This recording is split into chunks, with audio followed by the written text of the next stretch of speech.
Mbak. Sudah, Mbak.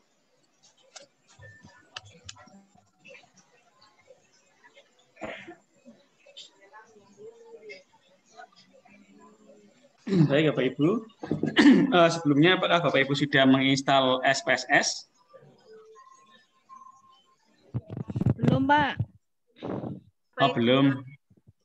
Oke, baik. Berarti kalau gitu kita masih di Excel dulu. Saya juga lupa belum membuatkan tutorial yang untuk menginstal SPSS karena kebetulan kok sebulan dari baca kemarin langsung ada yang kejakan mendadak dari kementerian. Ya. Baik, kita akan melanjutkan di hipotesis dulu ini, G. Nanti juga kita praktek di Excel, sudah saya share Excel-nya, nanti kita bersama-sama praktek seperti biasa.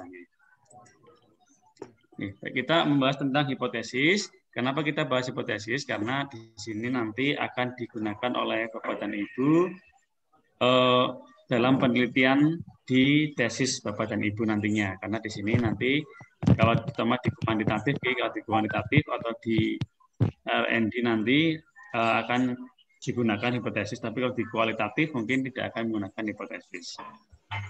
Oke, baik Bapak Ibu, yang saya hormati, di sini sekilas tentang hipotesis. Bahwa hipotesis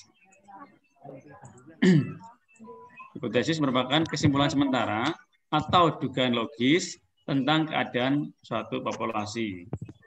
Atau ada juga secara statistik, hipotesis menyatakan parameter populasi dari suatu variabel yang terdapat dalam populasi dan dihitung berdasarkan statistik sampel. Jadi menghitungnya berdasarkan dari sampel suatu populasi. Kemudian karena merupakan dugaan sementara, maka hipotesis mungkin benar, juga mungkin tidak benar. Jadi ada kemungkinan bisa benar dan tidak benar. Tujuan pengujian hipotesis adalah kita ingin mendapatkan kesimpulan mengenai suatu populasi berdasarkan sampel yang kita miliki. Jadi kita berdasarkan dari teori-teori yang dikaji, teori-teori yang kita analisis, maka hipotesis yang kita ajukan dari permasalahan yang ada itu asumsinya sudah benar, tapi secara teori, tapi secara praktiknya, secara penelitiannya kita masih belum tahu benar atau tidak benar. Tetapi kalau secara teori, secara artinya Bapak Ibu sudah menemukan satu permasalahan, kemudian Bapak Ibu juga sudah menganalisis dari jurnal-jurnal atau artikel yang sudah ada, kemudian dari buku yang relevan juga, maka dari jurnal dan buku itu menyatakan bahwa mengasumsikan permasalahan itu bisa diselesaikan dengan suatu metode apa atau model apa secara teorinya. Nah, kemudian nanti dipraktekkan mengambil datanya, kemudian diuji apakah nanti sesuai atau tidak sesuai. Nah, kesimpulan dari pengujian hipotesis secara statistik juga hanya berupa menerima atau menolak hipotesis dan tidak membuktikan kebenaran hipotesis karena statistika sama sekali tidak melakukan pembuktian. Jadi hanya menyatakan bahwa dia benar atau tidak benar, diterima atau ditolak dari hipotesis yang ada. Ini sebagai contoh kecil aja, bila kita ingin mengetahui pendapat tentang kelangkaan BBM misalkan, dan menanyakan kepada seluruh mahasiswa, maka kita bisa melakukan dengan cara sensus, kemudian dari hasil sensus itu, misalkan dengan angket, kita analisis secara deskriptif, kemudian tidak perlu sampai ke uji hipotesis, karena di sini sifatnya kita ingin mengetahui pendapat tentang kelangkaan BBM. Tapi bila kita hanya mengambil sampel, jadi kita ingin mengambil sampel, kemudian diuji, maka perlu ada uji hipotesis, karena sampel ini akan mewakili dari populasi yang sudah ditentukan. Untuk membuktikan jawaban dari sampel bisa mewakili jawaban seluruh siswa atau tidak. Jadi misalkan kita dalam penelitian, di dalam kelas, kita ngambil, katakan satu kelas ada 30, kita ambil sampelnya ada misalkan 5 atau mungkin 7 yang representatif, sehingga kita buktikan apakah yang akan kita kaji itu mewakili dari seluruh siswa atau tidak. Sebelum menerima ataupun menolak sebuah hipotesis, seorang peneliti harus menguji keabsahan hipotesis tersebut untuk menentukan apakah itu benar atau salah. Nah, di sini ada istilah H0 atau HO. Jadi ada buku yang menuliskan H0, ada menuliskan HO. Dapat berisikan tanda kesamaan seperti sama dengan, kurang dari atau sama dengan, lebih dari atau sama dengan. Bila mana H0 atau HO berisi tanda kesamaan yang tegas, seperti sama dengan, contohnya ini, maka HA, nah kalau kita bicara HO, maka alternatifnya HA, kalau kita bicara H0, maka H1. Jadi akan berisi tanda tidak sama dengan. Jika H0 atau HA berisikan tanda ketidaksamaan yang lemah atau kurang dari sama dengan, maka HA akan berisi tanda ketidaksamaan yang kuat, sebaliknya.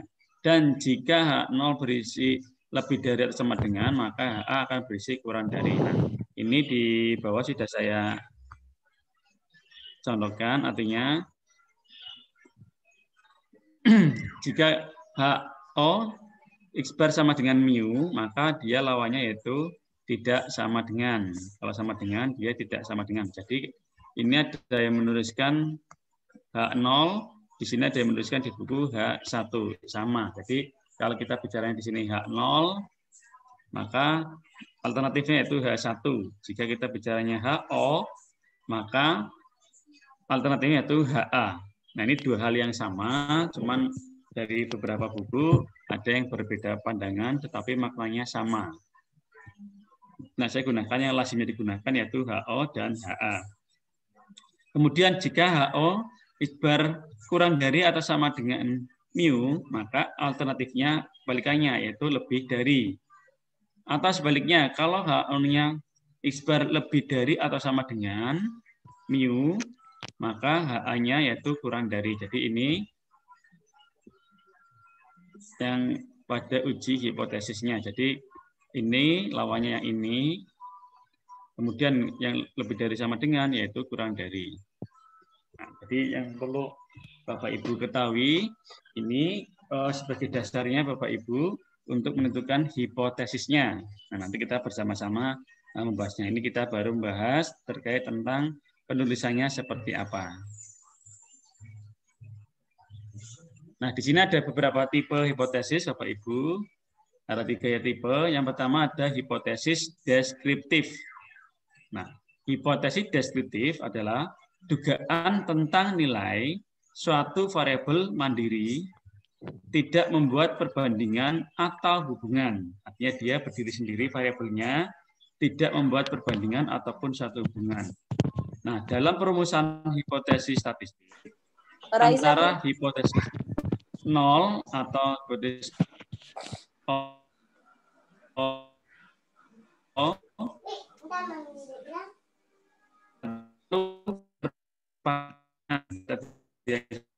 sampai ini sama dengan lebih dari atau sama dengan berpasangan dengan kurang dari. Dan salah atau ditolak, maka yang lain sehingga dapat diputuskan yang tegas yaitu diterima atau sebaliknya kalau diterima HA ditolak. Hipotesis statistik ini dinyatakan melalui simbol-simbol. Jadi yang tadi ini misalkan HA-nya diterima maka HA ditolak, atau sebaliknya kalau HA ditolak maka HA diterima. Nanti kita coba.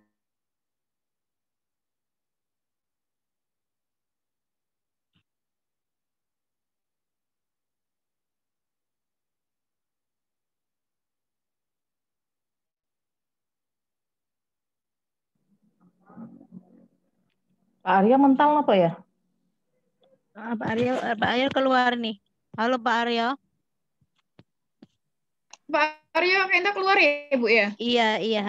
Mungkin terpental. Terpental kayaknya. Iya, terpental. Tidak kuat dengan kita. Tidak kuat dengan emak-emak rempong. Ini sudah masuk? Sudah, Pak. Ayo, Pak. Masuk lagi. Oke, saya share screen datang lagi. Ya, Mohon siap. maaf, ini kebetulan habis hujan ini. Ini sudah terlihat lagi ya? Belum, masih muser-muser nih, Pak. Belum. Oh ya, Masih belum, Pak. besar-besar. Iya. Tak kira sinyal Pak Aryo takut Ampun. dengan emak-emak, Pak. Belum. Udah, Pak. Udah. Ini kebetulan Nggih, siap. sinyalnya dari tadi agak itu, Ya, memang agak kalau wifi-nya sedang agak itu. Ini sudah terlihat ya? Udah, Mbak, sudah. Baik, kalau gitu saya mohon izin matikan video dulu biar nanti sinyalnya stabil nggih. Ya, nggih, siap. Ini sudah terlihat nggih Bapak Ibu? Sampun, Pak. Sudah. Oke, kita lanjutkan.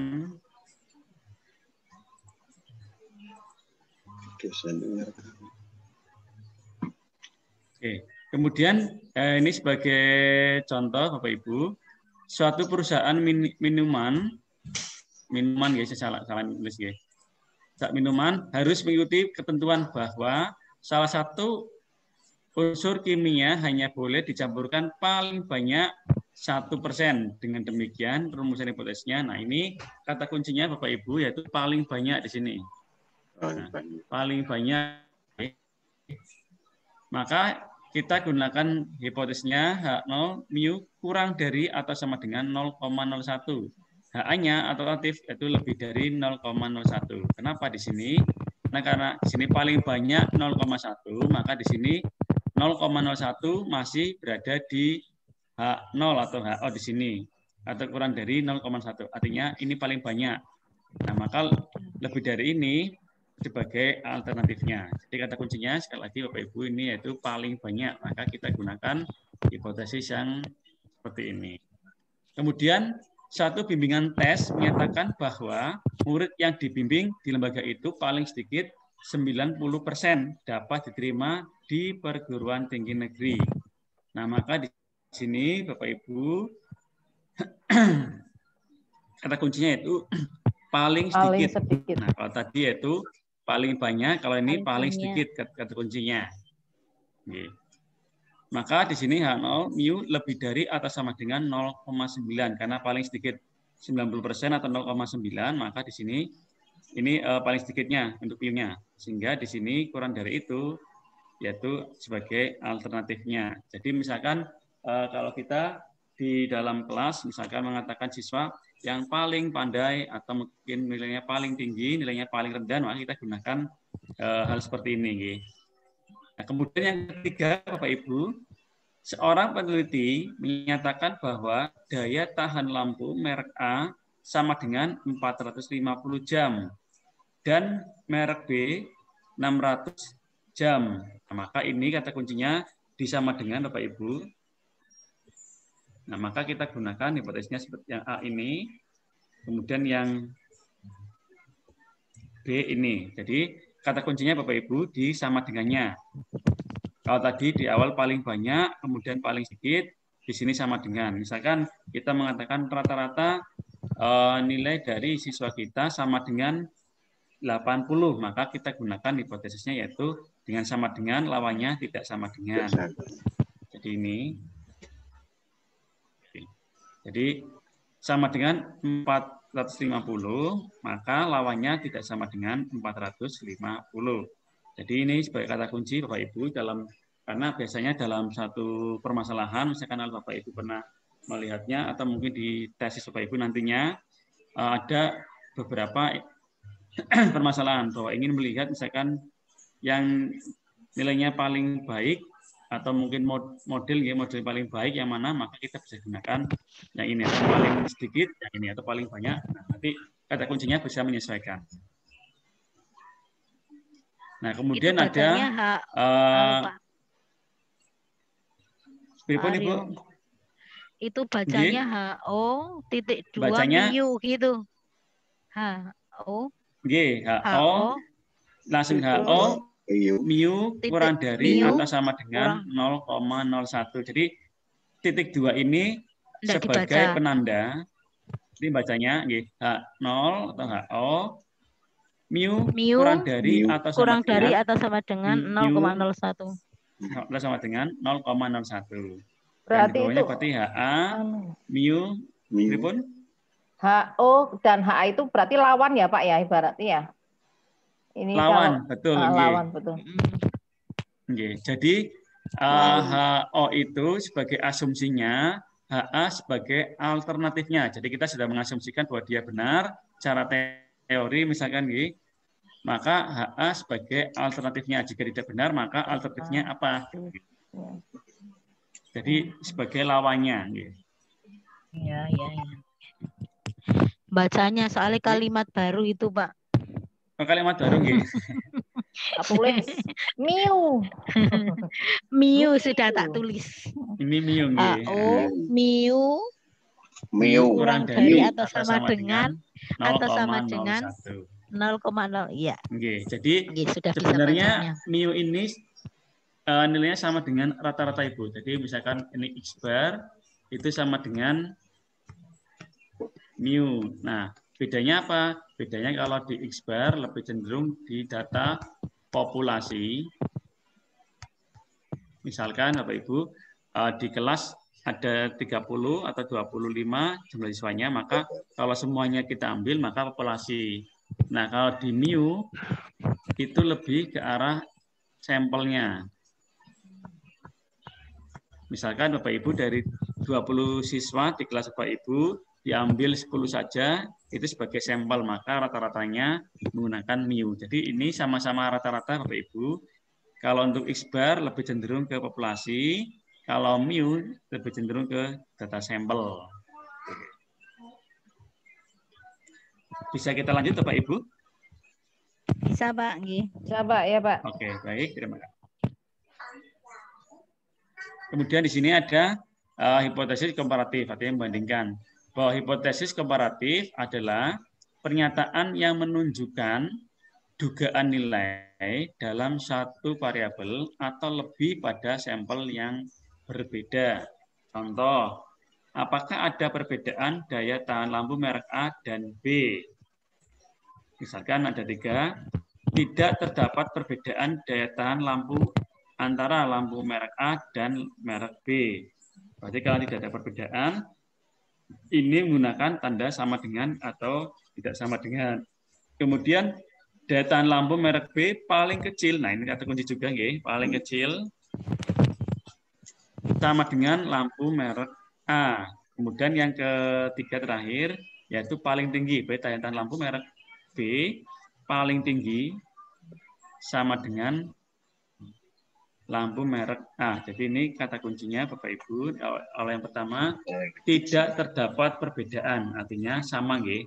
Tidak ada perbedaan, artinya dia sama. Nah, jadi kita kata kuncinya tidak terdapat perbedaan, di sini paling kecil dan paling tinggi.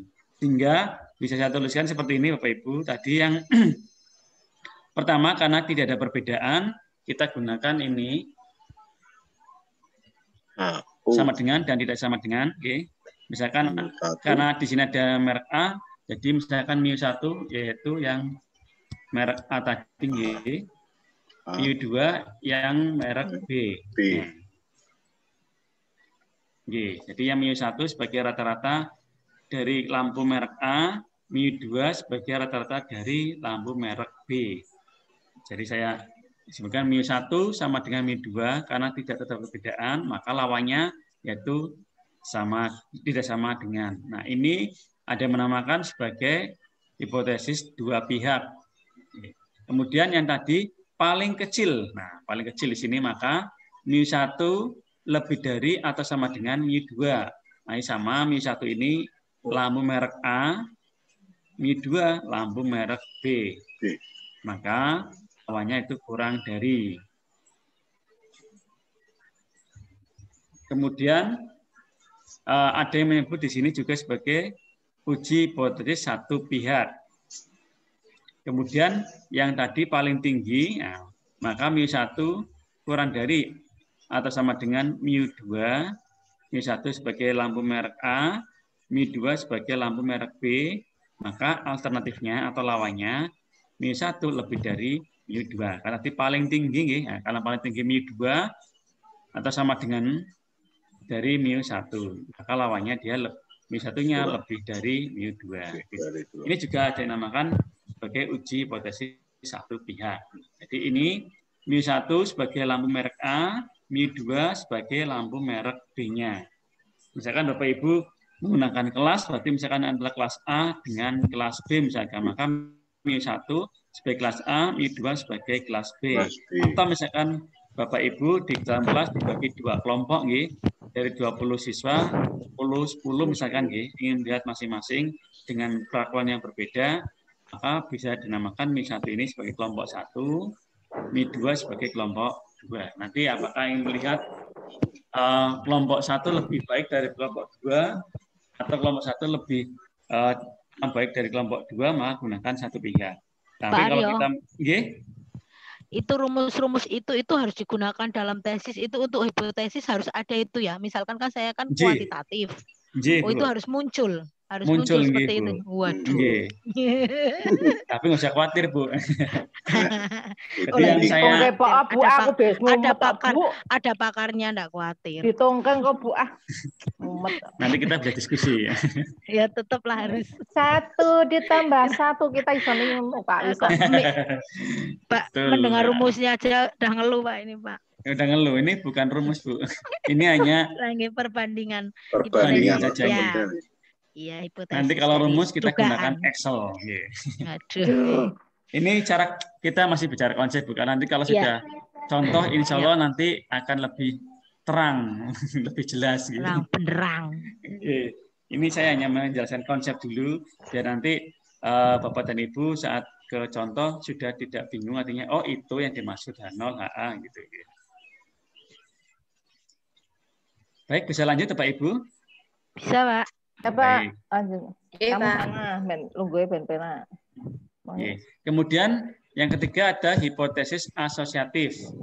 Adalah suatu pernyataan yang menunjukkan dugaan tentang hubungan antara dua variabel atau lebih. Nah, ini biasanya digunakan pada uji korelasi ataupun regresi. Misalkan contoh Bapak Ibu punya pengaruh model A terhadap keterampilan proses siswa misalkan. Nah, maka kita bisa dengan regresi kita gunakan hipotesis asosiatif. Atau misalkan hubungan antara model A dengan model B terhadap pembelajaran. Itu juga nanti akan menggunakan asosiatif. Artinya nanti menggunakan korelasi. Kita nanti di akhir akan sampai itu, korelasi dan regresi. Contohnya di sini Bapak Ibu, apakah ada hubungan antara gaya kepemimpinan dengan efektivitas kerja? Maka rumus dan hipotesis nolnya adalah tidak ada hubungan antar gaya kepemimpinan dengan efektivitas kerja. Maka dilambangkan seperti ini Bapak Ibu, karena tidak ada berarti sama dengan Y, atau berbeda berarti tidak sama dengan. Nah, di sini menggunakan, ini bacanya row Bapak Ibu. Ini digunakan, ini bacanya row, simbol yang menunjukkan kuatnya hubungan. Jadi ini digunakan nanti Bapak Ibu saat menguji regresi atau menguji korelasi. Regresi itu berarti menguji pengaruh, pengaruh model pembelajaran terhadap hasil pembelajaran. Kemudian kalau korelasi melihat seberapa kuat pembelajaran yang Ibu lakukan terhadap hasil belajarnya. Ini saya kenalkan dulu karena nanti kita juga akan menggunakan ini. Jadi bacanya roll yang biasa digunakan pada roll yang digunakan pada uji regresi ataupun korelasi. Nanti yang kita bahas di terakhir nanti. Itu jadi di sini kata kuncinya tidak ada hubungan maka sama dengan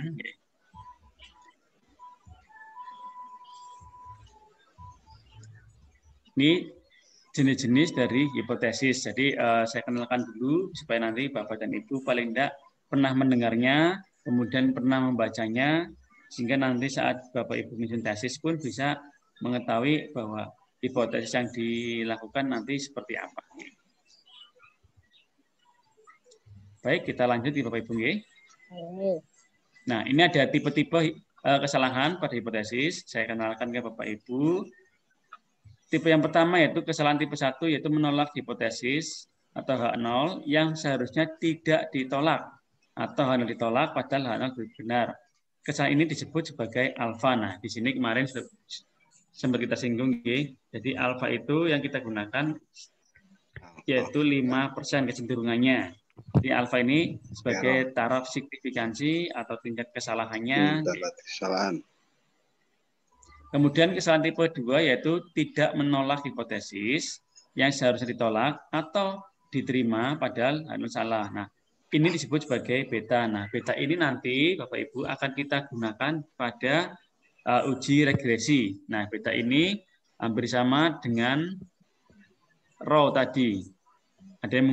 Jadi ada yang menggunakan beta, ada yang menggunakan rho. Dua hal yang beda tulisannya, tapi nanti sama penggunaannya. Jadi yang sering digunakan yaitu di sini alfa dinamakan sebagai taraf signifikansi, atau ada yang menuliskan tingkat kesalahannya, ada juga yang menuliskan galat. Jadi di sini ada buku yang menuliskan di sini sebagai signifikansinya. Nah, kalau ini akan digunakan kalau di SPSS nanti kita akan gunakan signifikansinya. Ada juga yang menuliskan tingkat kesalahannya. Ada juga yang menuliskan galat. Jadi buku, tapi yang secara umum yaitu signifikansinya ini. Jadi sebagai pengetahuan Bapak Ibu bahwa ada yang menuliskan kesalahan, ada yang menuliskan galat. Tapi secara umum nanti yaitu signifikansi. Nanti juga saat kita sudah mulai praktek menggunakan SPSS, kalau sudah mau misalnya, ini yang akan digunakan. Karena di SPSS itu yang di outputnya yaitu signifikansi. Bukan galatnya, tapi signifikansi yang dituliskan. Sehingga gunakan yang ini. Jadi ini tipe-tipe kesalahan yang ada pada uji hipotesis. Ada dua. Yang sering digunakan yaitu alfa. Kemarin sudah sempat kita gunakan. Nah ini ya yang dimaksud dengan alfa. Artinya tingkat kesalahan. Kalau pada statistik yaitu kesalahan tipe 1.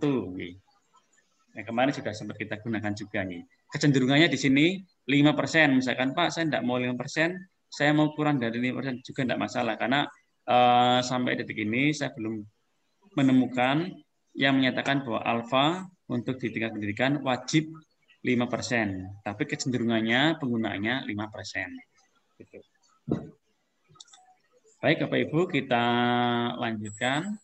Nah ini Bapak Ibu langkah-langkah pengujian hipotesis. Nanti kita praktek bersama-sama.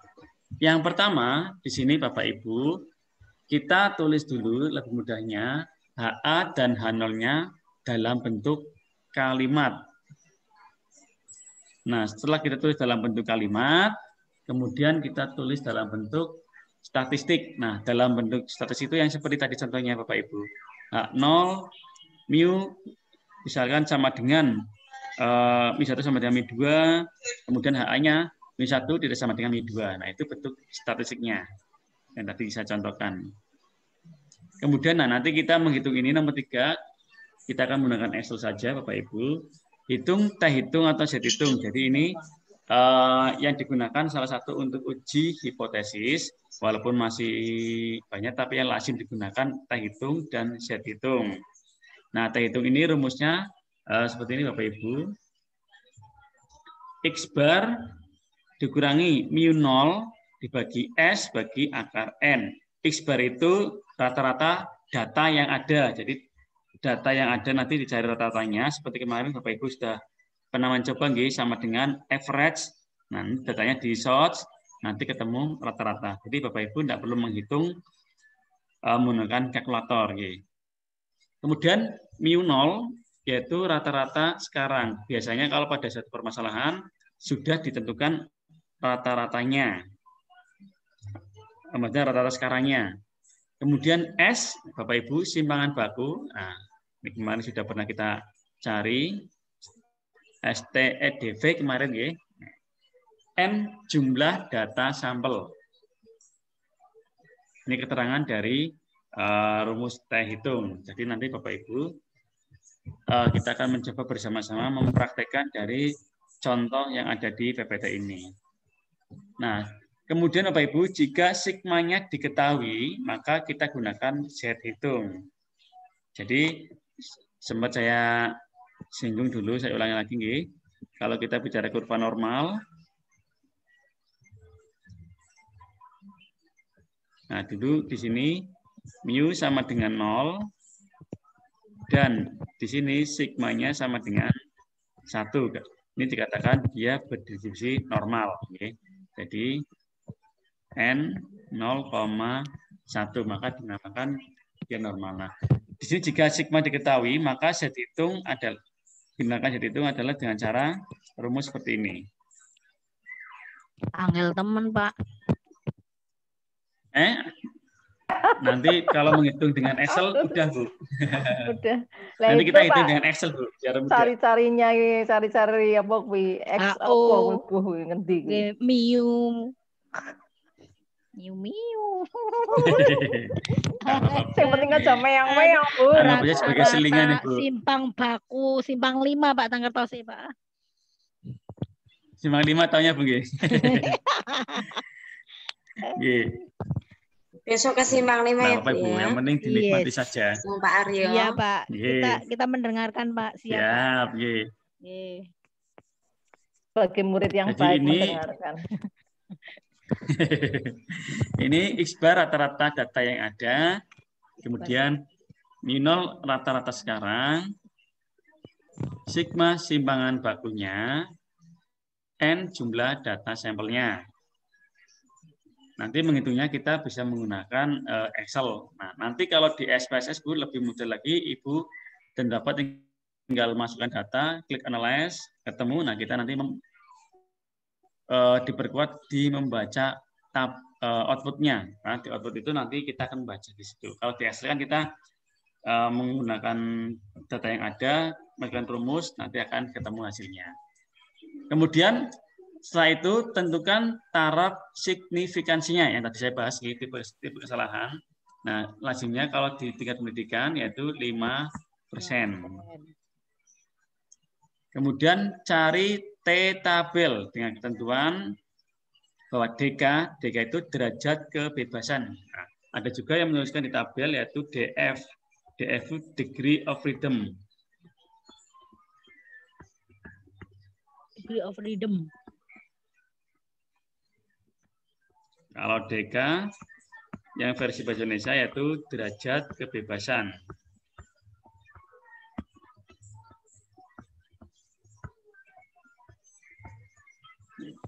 Dengan cara N-1 jumlah data yang ada dikurangi 1. Nanti kita tentukan kriteria pengujiannya, apakah nanti T-tabel dengan T hitungnya lebih besar atau lebih kecil, ataupun dengan Z hitung dan Z tabel lebih besar atau lebih kecil.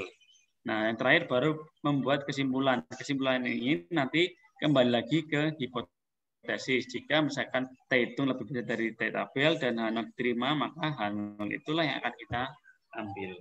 Jadi ini prosedur dari atau langkah-langkah pengujian hipotesis. Nah, kita ke contoh biar lebih terang nih Bapak Ibu nih. Yang namanya uji T itu apa Nah, sih, kita Pak? langsung T itu apa, Pak, maksudnya? Uji T itu T apa, Pak? itu Apa? T itu student. Jadi ada yang menemukan, jadi ahli dari statistik menemukan namanya seorang mahasiswa di situ nggih, dulu, maka dinamakan sebagai uji T. Jadi lengkapnya student T. Kalau Bapak Ibu melihat di buku-buku namanya student T, tapi lazimnya itu dituliskan hanya T saja. Jadi uji T itu untuk menghitung hipotesisnya, apakah nanti dari data, misalkan ada satu data atau dua data sama atau tidak sama. Oke, Pak.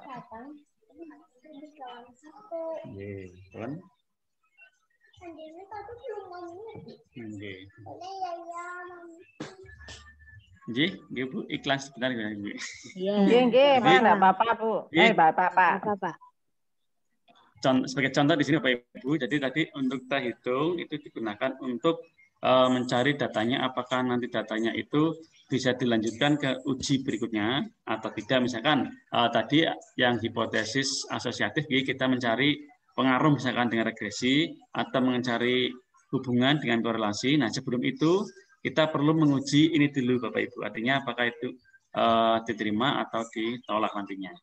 Nah, sebagai contoh ini Bapak Ibu, telah dilakukan pengumpulan data untuk menguji hipotesis yang menyatakan bahwa daya tahan berdiri pramuniaga atau pelayan toko di Jakarta adalah 4 jam per hari. Jadi ini sebagai nanti rata-rata awalnya atau mu nolnya.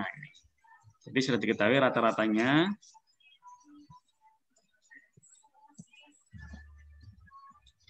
Berdasarkan sampel 31 orang yang diambil secara random atau acak terhadap pelayanan toko yang dimintai keterangan masing-masing memberikan data sebagai berikut.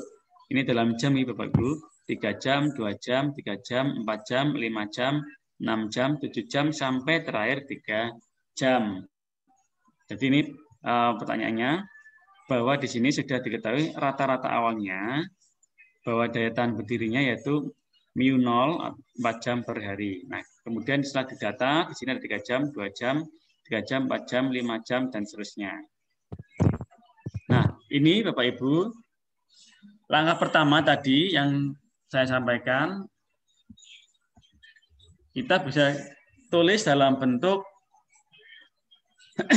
kalimat terlebih dahulu. Di sini H0 dan HA-nya. Misalkan tadi di sini kan dinyatakan daya tahan berdiri pramuniaga di Jakarta adalah, nah kata kuncinya di sini yaitu di sini Bapak Ibu adalah 4 jam per hari, karena adalah berarti dia sama dengan, ini kata kuncinya. Maka kita bisa tuliskan dulu untuk kalimatnya, daya tahan berdiri pramuniaga di Jakarta adalah 4 jam per hari. Nah ini kita tulis ulang. Maka lawannya, daya tahan berdiri pramuniaga di Jakarta bukan 4 jam per hari. Jadi ini kalimatnya. Kemudian yang kedua tadi Bapak Ibu kita tentukan dengan statistik. Maka H0-nya mu karena dia adalah, maka sama dengan 4 jam per hari. HA-nya mu tidak sama dengan 4 jam per hari. Jadi ini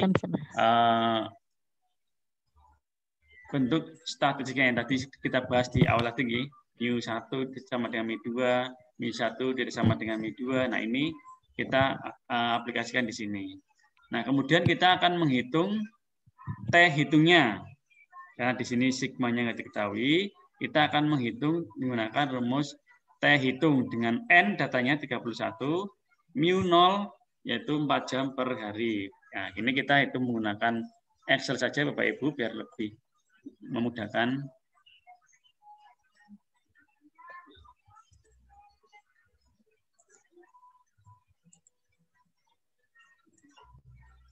Ini apakah Excel saya terlihat Bapak Ibu? Terlihat Pak, terlihat Pak. Ini sudah share ke Bapak dan Ibu, nggih. Kita bisa praktek bersama-sama. Ini untuk contoh yang pertama, nggih. Ini contoh yang pertama. Nah, ini sudah saya ketikkan datanya Bapak Ibu, ada 31 data. Nah, di sini rata-rata awal tadi diketahui yaitu 4 jam per hari. Ini sudah diketahui Bapak Ibu. Nah, kemudian Bapak Ibu, nah ini saya hapus saja, kita ulangi aja. Kemudian di sini mencari rata-rata. Nah, mencari rata-rata kemarin sudah pernah kita perhatikan bersama-sama Bapak Ibu. Bapak Ibu sudah membuka Excel-nya Bapak Ibu? Pak, saya pakai HP, Pak. Oh, pakai HP, nggih. Enggak apa-apa. Yang pakai laptop bisa membuka Excel-nya. Pemekar kayaknya, Pak. Iya, Mbak. Oke, nanti kita bersama-sama. Saya sudah, Pak. Ampun, nggih. Oke, bisa kita lanjut Bapak Ibu?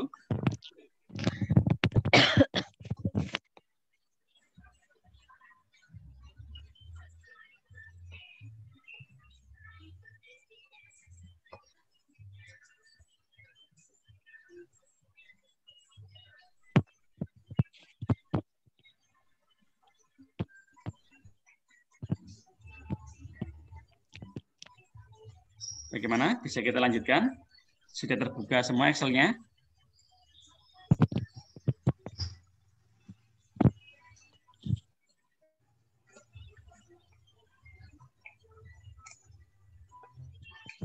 Ya. Baik, kita lanjut, Gi. Apakah ada yang belum terbuka Excel-nya yang menggunakan?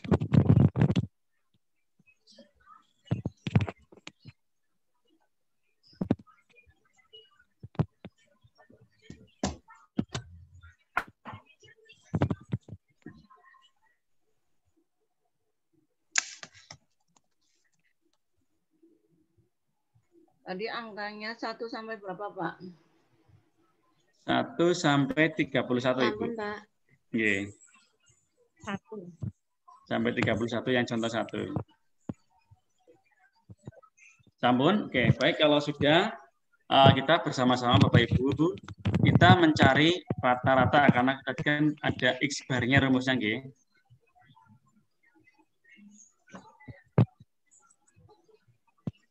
HO sama dengan Oke, HO ini mu. Ini nggih, berarti sama dengan kayak seperti kemarin Bapak Ibu, average ini ada Bapak Ibu ketemu. Kita klik 2 kali. Setelah ini kita arahkan kursornya di angka 3 atau di data nomor 1 yang ini Bapak Ibu. Kalau sudah, kita tarik ke bawah Bapak Ibu. Sampai data ke-31 ini.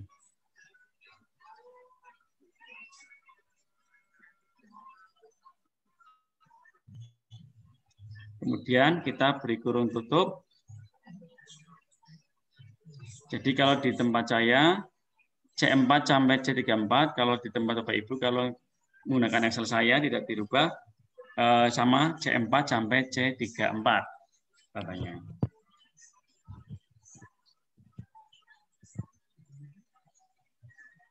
Oke, kalau sudah, monggo di enter Bapak Ibu. Maka hasilnya di sini yaitu 4,645.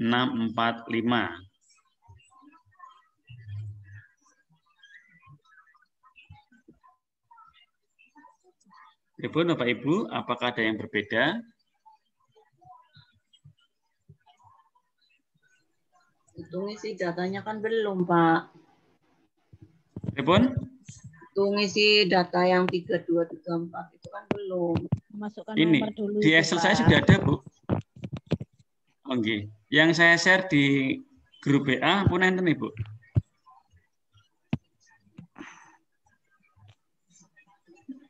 Monggo kita tunggu bersama-sama, nggih.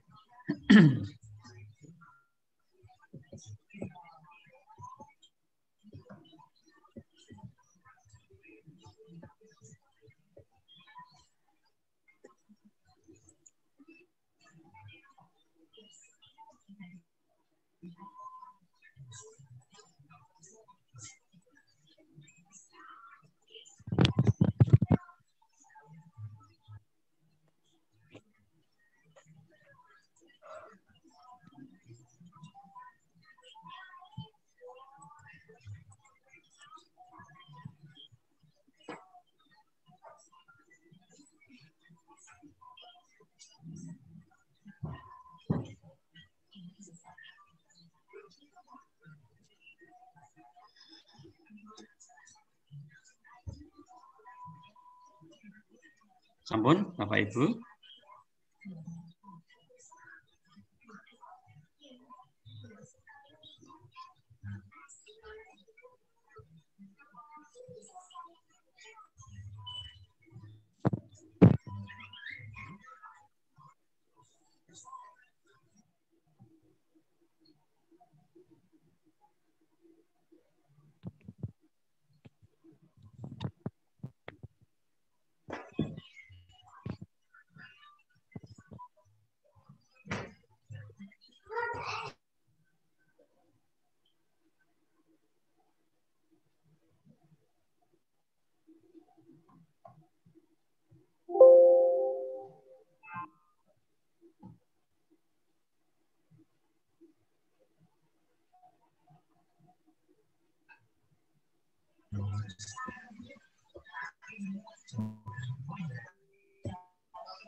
Bagaimana Bapak Ibu?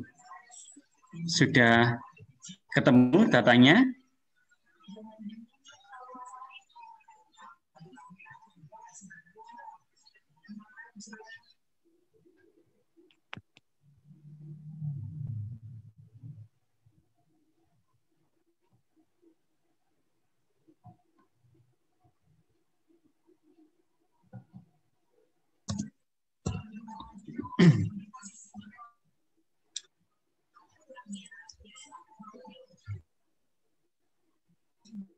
Pripun? Sudah ketemu? Bisa lanjut? Jadi ini saya tuliskan rumus T hitungnya, saya tuliskan kembali di sini bahwa di sini X bar yaitu rata-ratanya kita cari, mu 0 nanti rata-rata sementaranya atau rata yang awal, kemudian S di sini kita cari lagi, kemudian dibagi dengan akar N itu jumlah banyaknya datanya. Di contoh satu ini ada 31 data.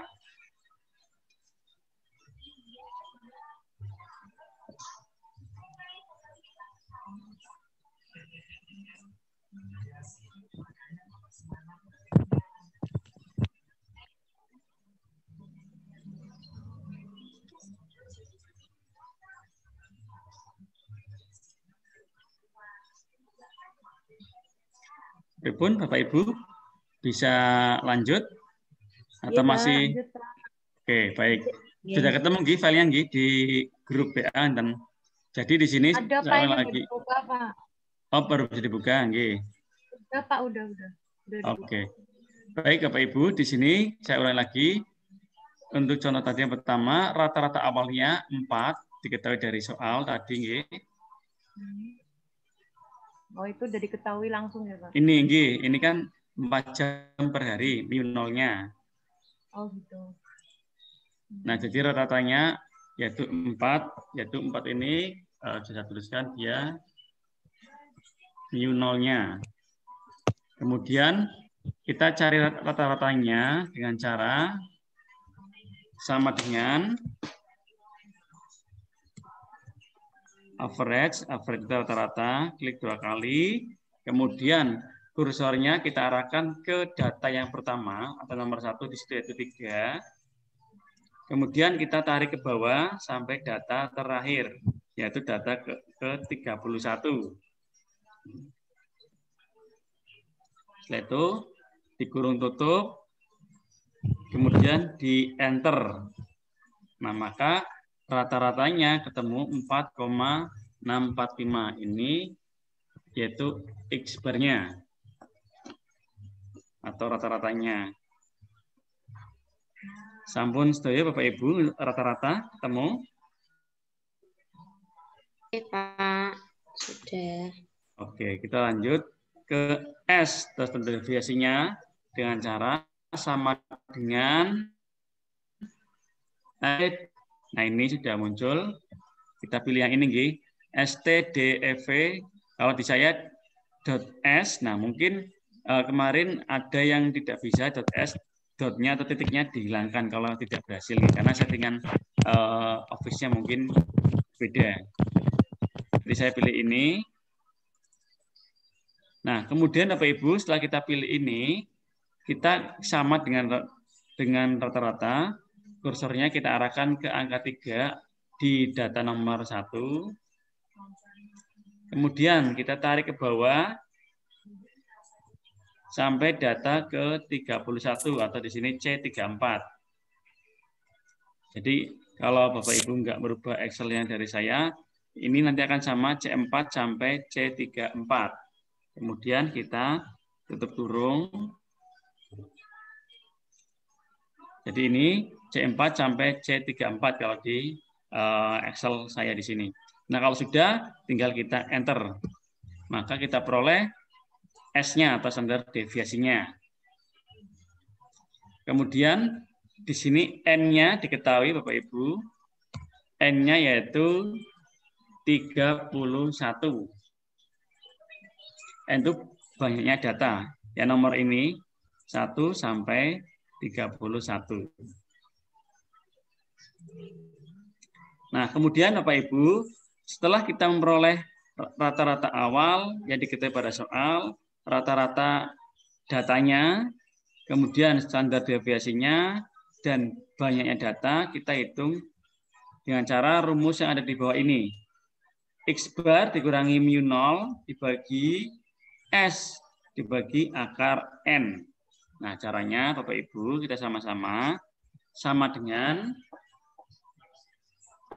nah karena di sini ada pembagi Bapak Ibu, maka kita beri kurung buka. Nah, setelah kita beri kurung buka, di sini yang pertama itu X bar. X bar yaitu rata-rata datanya yaitu 4,645. Kita bisa klik data rata-ratanya. Nah, kalau di saya F5. Setelah itu Bapak Ibu kita perhatikan lagi, di sini dia dikurangi. Maka kita klik min, dikurangi yaitu di sini mu 0. Mu 0 itu rata-rata awal, diketahui yaitu di sini 4. Kita klik saja 4 ini. Nah, kalau sudah Bapak Ibu, kita kurung tutup. Kenapa kurung tutup? Karena di sini akan dibagi. Jadi operasinya biar pengurangan pembagian itu berbeda. Jadi ini kita kurung tutup, kemudian dibagi. Nah, dibagi S Bapak Ibu di sini. Nah, ingat di sini S juga dibagi dengan akar N, maka kita butuh kurung buka. S di sini yaitu sudah diketahui 1,81. Kita klik saja Bapak Ibu. Nah, kemudian dibagi akar N. Nah, akar kalau bahasa di Excel yaitu SQRT. Squat. Kalau kita ketik SQ, nanti sudah muncul SQRT ini. Nah, Bapak Ibu tinggal klik 2 kali seperti tadi. Nah, dituliskan number. Nah, number ini yaitu 31. Bapak Ibu bisa klik manual 31 atau bisa klik yang sudah Bapak Ibu tuliskan di sini. 31. Setelah itu kita kurung tutup. Nah, ini kurung tutup ini baru untuk yang akarnya Bapak Ibu. Kita butuh kurung tutup satu lagi. Jadi ada 2 kurung tutup ini Bapak Ibu. Yang terakhir ini untuk menutup kurung tutup yang di depan ini. Nah, setelah selesai Bapak Ibu tinggal di enter. Nah, maka akan muncul 1,98. Tadi rumus yang S yang itu ini, apa Pak Ibu? ya? Tadi ketinggalan. S baik. Yang S yang Jadi bawah. saya ulang lagi nggih. Saya ulangi Tadi lagi yang S ini nggih. Jadi S ini yaitu standar deviasi, yang ini Bapak Ibu yang Iya, sudah kita yang cari itu tadi. Pak, yang rumus yang itu. Tinggal di rumusnya S ini nggih. Nggih, rumus yang itu. Yang rumus yang atas Yang ini. Yang S ini nggih Bu nggih. Yang Jadi untuk average mencari yang S, di bawah setelah rata-rata itu DEF. Iya Pak, udah Pak. Oke, sudah nggih. Jadi nanti Bapak Ibu, kalau dilihat Bapak Ibu STDEF titik S, Sudah. dijalankan tidak bisa, titiknya dihilangkan. Seandainya ada yang tidak berhasil. Karena mungkin settingannya yang berbeda. Sudah nggih? Nah, maka hasil teh hitung ini, kita kembali lagi ke PowerPoint. Hasilnya ini sudah sama nggih, 1,98. Nah, kemudian Bapak Ibu, setelah kita dapatkan teh hitungnya, kita tentukan alfanya. Nah, alfa di sini Bapak Ibu umumnya menggunakan 5%. Jadi misalkan apakah harus 5%? Tidak harus. Karena di sini lazimnya cenderungannya menggunakan 5%. Nah, kemudian dengan ketentuan ini, kita tentukan derajat kebebasannya. Tadi kan sudah ini, sekarang DK-nya yaitu dengan cara, nah, N tadi kita itu 31 dikurangi itu sama dengan 30. Kita mencari DK, nah tujuannya untuk melihat tabel Bapak Ibu. Nanti kita bersama-sama lihat tabel. Jadi tujuannya DK ataupun DF tujuannya untuk melihat tabel untuk mencari hasil ini. Nah, sekarang akan saya buka tabelnya. Oh ya, belum saya kirim ya.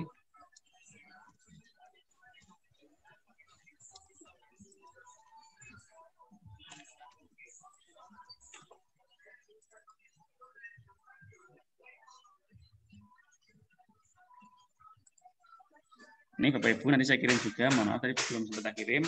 Ini tabel distribusi T.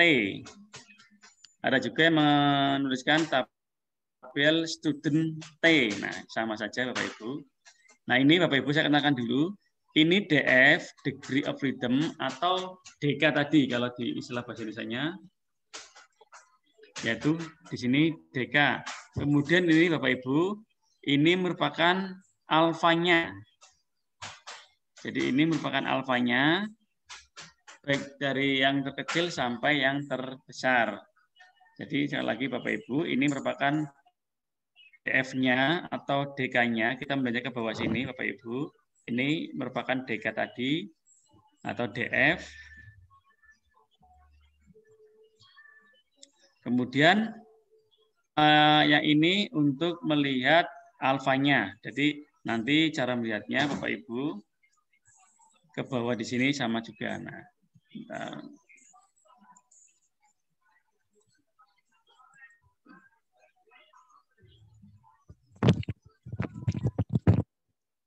jadi DF-nya Bapak Ibu untuk melihat DK, ini sama dengan DK. Kemudian ini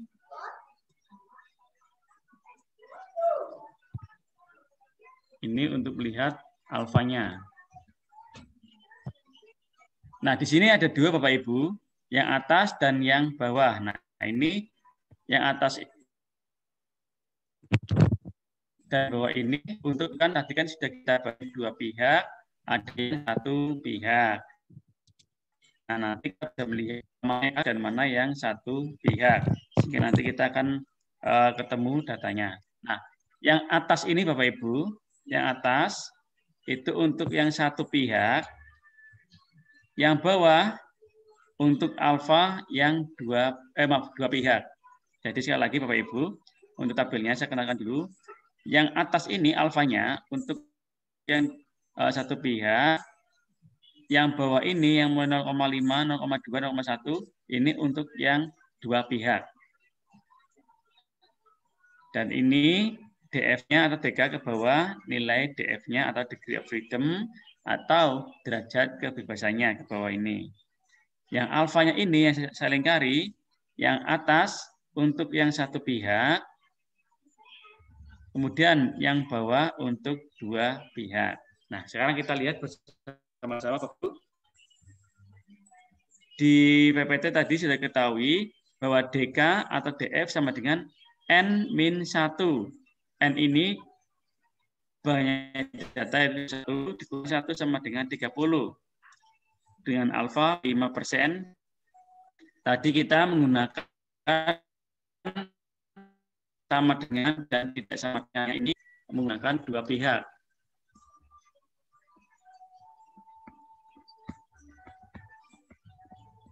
Nah, maka untuk membaca tabelnya Bapak Ibu, DK-nya tadi N kurangi 1, 31 kurangi 3.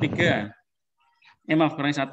Sehingga sama dengan 30. Nah ini Bapak Ibu, 30.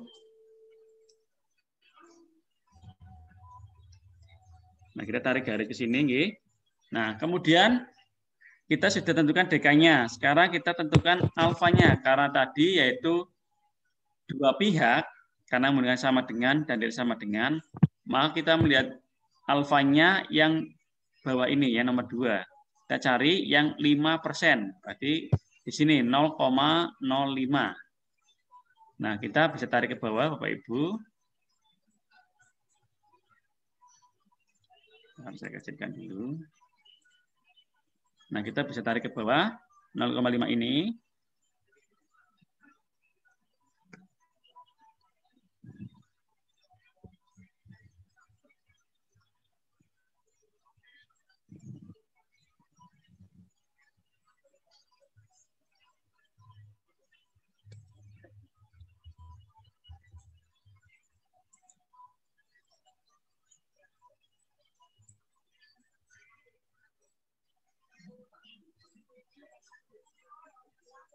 Oke, nah,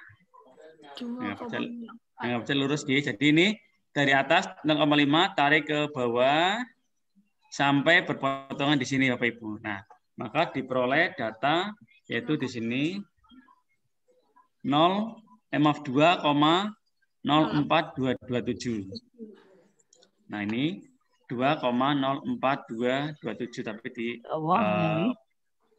belakang koma. Nah, kemudian ini Bapak Ibu, T-tabel ini kita bandingkan dengan T hitungnya ini. Kita bandingkan mana yang lebih besar. Nah, kita lihat T hitung di sini 1,98 dan di sini 2,042. Jelas di sini lebih besar ini. Nah, 1,98 yaitu T hitung dan 2,4 yaitu T-tabel. Nah, ini. Nah, ke sini. Ini kriterianya Bapak Ibu, T hitung di antara T-tabel sampai plus T-tabel. Nah, kita lihat bahwa 1,98 itu lebih kecil daripada 2,042 sehingga artinya H0 diterima. Nah, karena diterima, kita kembali ke atas di sini. Diterima artinya daya tahan berdiri pramuniaga di Jakarta adalah 4 jam per hari. Nah, kita lihat di sini kesimpulannya. Daya tahan berdiri pramuniaga di Jakarta sama dengan 4 jam per hari. Sebaliknya HA daya tahan berdiri pramuniaga di Jakarta tidak sama dengan 4 jam per hari ditolak. Jadi kesimpulannya nanti ini Bapak Ibu, daya tahan berdiri pramuniaga di Jakarta adalah 4 jam per hari. Tuh, jadi itu kesimpulannya Bapak Ibu. Bagaimana? Sudah mulai pusing Bapak Ibu? Pusing Pak. Sebenarnya tujuannya gampang tapi perjalanannya itu loh yang angel itu loh rumus-rumusnya.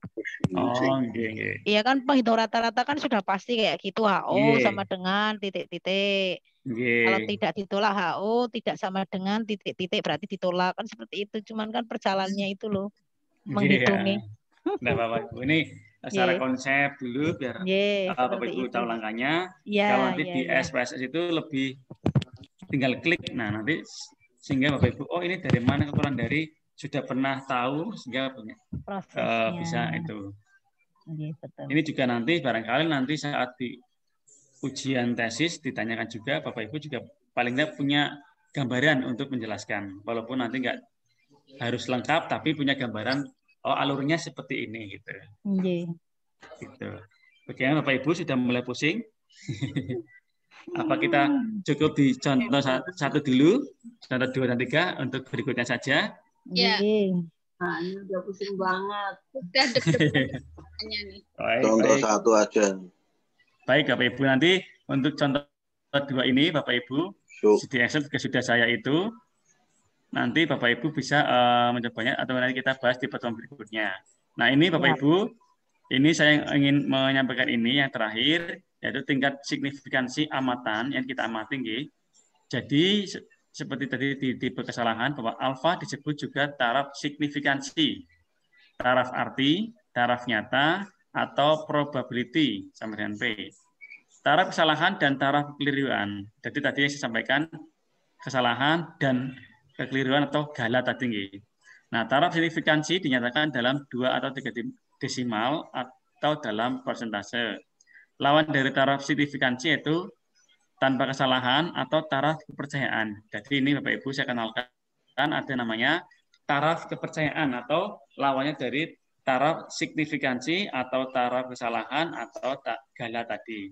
Nah, jika taraf signifikansinya 5% Bapak Ibu, maka taraf kepercayaannya yaitu 95%. Jadi ini saya kenalkan ke Bapak Ibu untuk merefresh kembali, mungkin Bapak Ibu sudah lupa. Artinya ini lawan dari signifikansi yaitu kepercayaan. Tapi nanti kalau di SPSS lebih cenderung akan dilihat yaitu taraf signifikansi ini, bukan taraf kepercayaan.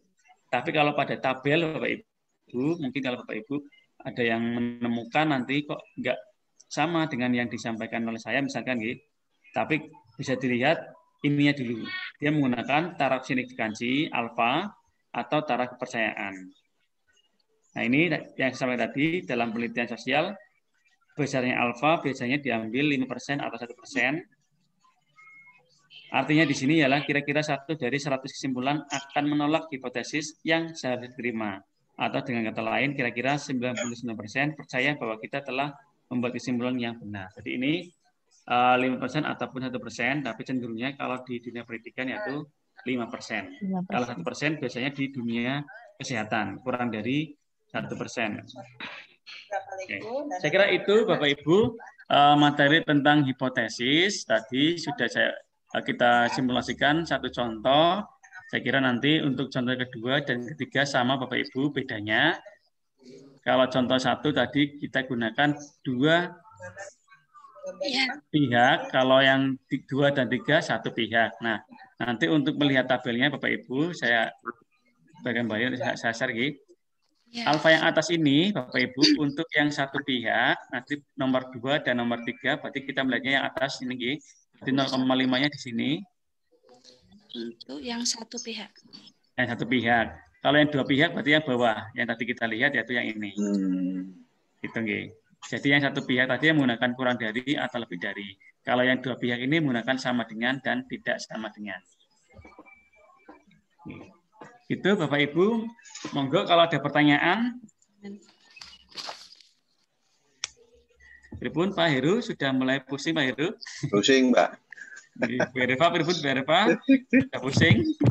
Lenger. Lenger. Tidak apa-apa Ibu. Iya. Gendirone putih, gendirone. Mending kita refreshing mawon nggih. Iya, Pak. Iya. Maksudnya tahu cuma iya. Betul, Pak. Kita maksudnya nanti, tahu, Pak, cuman prosesnya itu kan. Prosesnya nggih, siap. Iya, nggih. Nanti setelah kita coba di SPSS nanti akan lebih mudah dan nanti kekuatannya itu di membaca outputnya. Bedanya. Kalau di sini kita melangkahnya, kalau di SPS membaca outputnya. Gitu. Nggak apa-apa, nanti kita belajar bersama-sama. Memang kita itu Bapak, sudah Ibu? momok Pak dari awal Pak. Sudah Ada momok. pelajaran statistik itu udah, waduh, menakutkan. Lenger. Untungnya dosanya Pak Arya untungnya.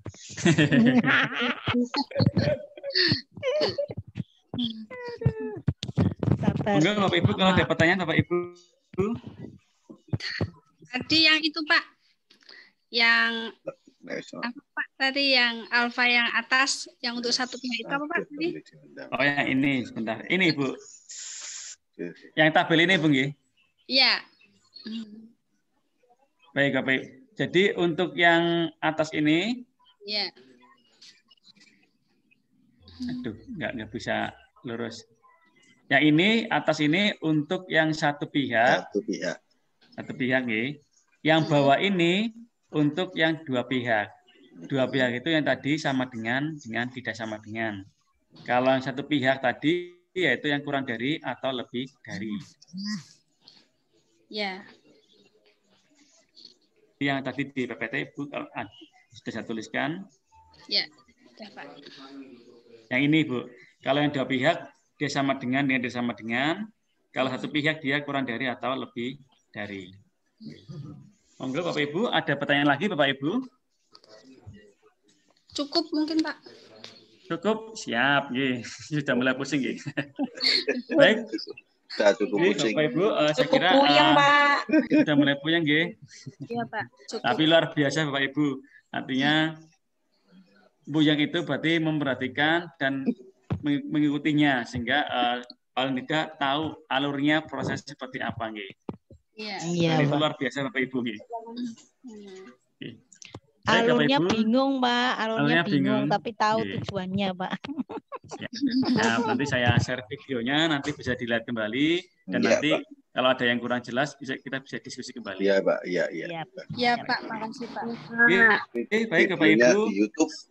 Oke, siap. Karena paling ringan di situ, Pak. Oke, baik Bapak Ibu. Mungkin ini yang bisa kita bahas di malam hari ini. Sebelumnya saya mohon maaf tadi meminta agak malam karena tadi mendadak dari GTK Pusat, Kemdikbud minta koordinasi. Jadi tadi saya menawarkan kalau misalkan tidak bisa, mungkin kita bisa ganti di hari lain. Tapi alhamdulillah Bapak Ibu bisa. Saya ucapkan terima kasih sekali. Sama-sama Pak Aryo. Baik Bapak Ibu, demikian yang bisa kita bahas di malam hari ini. Semoga apa yang kita bahas bermanfaat dan bisa dipahami oleh Bapak Ibu. Dan harapannya nanti bisa digunakan Bapak Ibu untuk penulisan tesisnya nanti. Amin. Iya, Pak. Baik Bapak Ibu, mungkin itu dari saya. Saya mohon maaf dari kekurangan. Akhir kata, Assalamualaikum warahmatullahi wabarakatuh. Waalaikumsalam warahmatullahi wabarakatuh. Waalaikumsalam, Mas Bubar. Oh, priye iki nek ngene iki? Mubeng aku. Kok sing takon ngitung anake engko. Makannya banyak, Bu. Ini pengennya sudah makan banyak tuh.